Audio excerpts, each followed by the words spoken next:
Kaleshwaram project ఉన్నప్పటికీ జిల్లాలో సాగునీటి కరువు ఎందుకు ఏర్పడిందని బీఆర్ఎస్ రాష్ట్ర అధికార ప్రతినిధి డాక్టర్ చిరుమల రాకేష్ కుమార్ ప్రభుత్వాన్ని ప్రశ్నించారు. పెద్దపల్లిలో నిర్వహించిన మీడియా సమావేశంలో మాట్లాడిన ఆయన ప్రాజెక్టుల నిర్వహణలో ప్రభుత్వ నిర్లక్ష్యం వల్లే సాగునీటి సంక్షోభం ఏర్పడిందని ఆరోపించారు. గోదావరి జలాలను సమర్థంగా వినియోగించడంలో ప్రభుత్వం విఫలమైందని, ఎల్లంపల్లి ప్రాజెక్టులో నీటి నిల్వలు తగ్గడం రైతులకు తాగునీటి అవసరాలకు ఇబ్బందులు కలిగిస్తుందన్నారు. పత్రికా సమావేశానికి ఇచ్చేసిన పాత్రికేయులందరికీ కూడా నమస్కారం.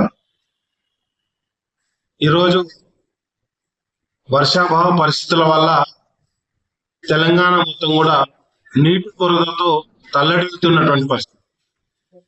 ప్రధానంగా పెద్దపల్లి జిల్లా ప్రాంతంలో ఈరోజే ఇక్కడ ఉన్నటువంటి పెద్దపల్లి పట్టణానికి ఆనుకున్నటువంటి ఎల్లమ్మ చెరువును కూడా మేము సందర్శించడం జరిగింది. ఎల్లమ్మ చెరువు పరిస్థితి ఈ విధంగా ఉంది. మొత్తం చెరువు ఎండిపోయి ఎక్కడ నీళ్లు లేనటువంటి పరిస్థితి. అదేవిధంగా వర్షాభావ పరిస్థితుల వల్ల ఆరుతడి పంటలు వేసుకోవాలని చెప్పేసి ఈ రాష్ట్ర మంత్రి, వ్యవసాయ శాఖ మంత్రి, ఇక్కడ ఉన్నటువంటి వ్యవసాయ శాఖ అధికారులు, ఈ జిల్లా కలెక్టర్ కూడా రైతులకు పిలుపునివ్వడం జరుగుతుంది. కానీ తలాపనే గోదావరి పారుతుంటే ఆ గోదావరిలో రోజు లక్ష క్యూసెక్ల నీళ్లు వృధాగా సముద్రంలో పోతుంటే ఒడిసి పట్టే తెలివి లేనటువంటి ప్రభుత్వం ఈరోజు తెలంగాణలో కాంగ్రెస్ పార్టీ తన ప్రభుత్వాన్ని మనుగడ సాగిస్తుంది.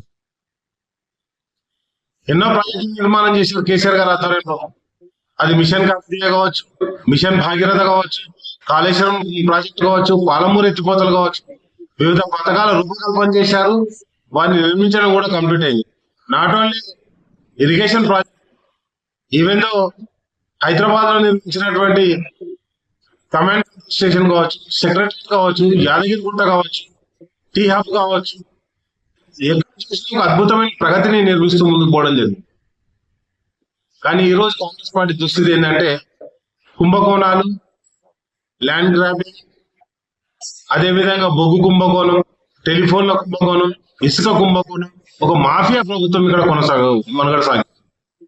నేను ఒకటే అంటున్నా, నిన్న మన పెద్దపల్లి ఎమ్మెల్యే గారు వెళ్ళి కరీంనగర్లో ప్రెస్ మీట్ పెట్టేసి, మేము ప్రెస్ మీట్ వెల్కమ్ చేస్తున్నాం. ఆ ప్రెస్ మీట్ ఏదో ఎల్ఎండి డ్యామ్ మీద, ఎంఎండి డ్యామ్ మీద పెట్టుంటే బాగుండేది. ఆ డ్యామ్ లో నీళ్లు ఉన్నాయా లేవా నీకు తెలుసు. అదే ప్రెస్ మీట్ ఈ రోజు కూడా మేము రిక్వెస్ట్ చేస్తున్నాం, మీరు పోయి కాళేశ్వరం కండపల్లి పంపు దగ్గర పెట్టుంటే ఆడ నీళ్లు ఉన్నాయా లేవో తెలుసు. మేము అడుగుతుంది బ్యారేజ్ కండపల్లి పంపోజ్ ఆన్ చేస్తే అన్నారం సుందిల్ల బ్యారేజ్ వచ్చిన తర్వాత ఎల్లంపల్లి ప్రాజెక్టులో నీళ్లు పంపారు. ఈ రోజు ఎల్లంపల్లి ప్రాజెక్టు 20 టీఎంసీలు అయితే ఈ రోజు 7 టీఎంసీలు అయితే అంటున్నాయి.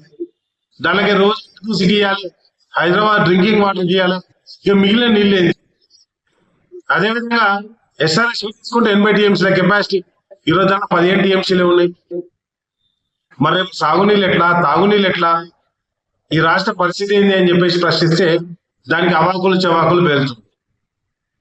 ఏమన్నా ముఖ్యమంత్రి గారి భాష ఎట్లుంటుంది, రక్తం చల్లితే పంటలు వండుతాయి, ఎవరు రక్తం చల్లనో ప్రజలు నిర్ణయం తీసుకుంటారు.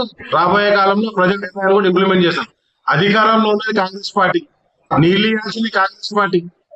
మీకు పదవులు రాక పెదవులు మూసుకుంటూ కాదు, రైతాంగం గురించి, రైతుల గురించి మాట్లాడాలి. నేను ఒకటే డిమాండ్ చేస్తున్నా, పెద్దపల్లిలో సన్న బియ్యానికి ఎంత వరకు మీరు బోనస్ చెల్లించారు లెక్కలు బయట పెడుతున్నాయి.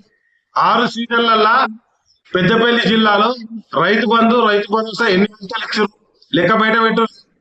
బీసీ ఫీజు రియంబర్స్మెంట్ ఇచ్చారు లెక్క బయట పెట్టారు.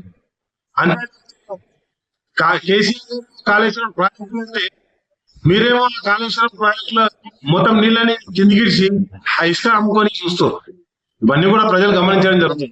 ఏమన్నా ప్రెస్ మీట్ పెట్టాలి, బూతు మాటలు తిట్టాలి. ముఖ్యమంత్రి ఎట్లున్నాడో ముఖ్యమంత్రి కింద ఉన్నటువంటి మంత్రులు కూడా అంతే విధంగా ఉన్నారు. వాళ్ళ భాష సరైన లేదు. ఈటకే జవాబు పట్టింది, లేకిన్ టైం వచ్చినప్పుడు తప్పకుండా దానికి సమాధానం చెప్తాం. కానీ మీ భాష సంస్కరించుకోండి, లేకపోతే అదే భాష మేము కూడా మాట్లాడవలసి వస్తుంది. మొన్న మాట్లాడితే హరీష్ రావు గారంటే మంత్రి పదవి గురించి ఆశపడుతున్నాడు. హరీష్ రావు మంత్రి పదవి గురించి ఏ రోజు ఆశపడలే. మీకు నిన్నగాక మొన్న వచ్చింది కావచ్చు విజయరామారావు గారు, మీకు వచ్చి 2 నెలలు కూడా అయితే 2-3 నెలలు అయితే అంది కావచ్చు. హరీష్ రావు గారు 2004లో మంత్రిగా చేశారు. కేటీఆర్ గారికి మంత్రి కేటీఆర్ గారు మా వర్కింగ్ ప్రెసిడెంట్ ఆయన మంత్రి టీఎఫ్ ఐటీ కంపెనీ తీసుకొచ్చాడు. మీరే ఉన్న భూములు అమ్ముకుంటూ లాస్ట్ ప్రభుత్వం డబల్ రిజిస్ట్రేషన్ ప్రభుత్వం బ్యాంక్ భూములను కూడా దొంగతనం రిజిస్ట్రేషన్ చేసి అమ్ముకున్నటువంటి ప్రభుత్వం మీద మీరు పంచాయతీ కొండా సురేష్